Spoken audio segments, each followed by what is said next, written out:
Hey you, and welcome to this video where I will help you out how to add a widget or more widgets in Windows 11. And for this we go to the search bar and we search for store and we click on Microsoft Store.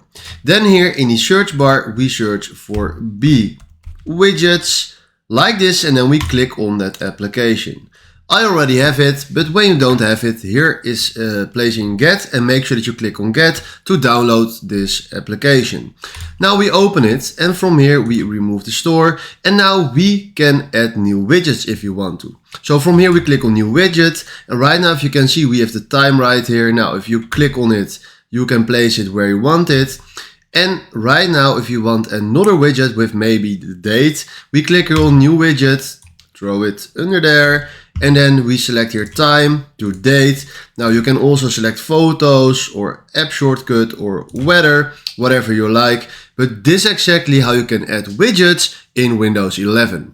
Alright, if this video helped you out, please consider subscribing and give this video a like. And then for now, thanks for watching.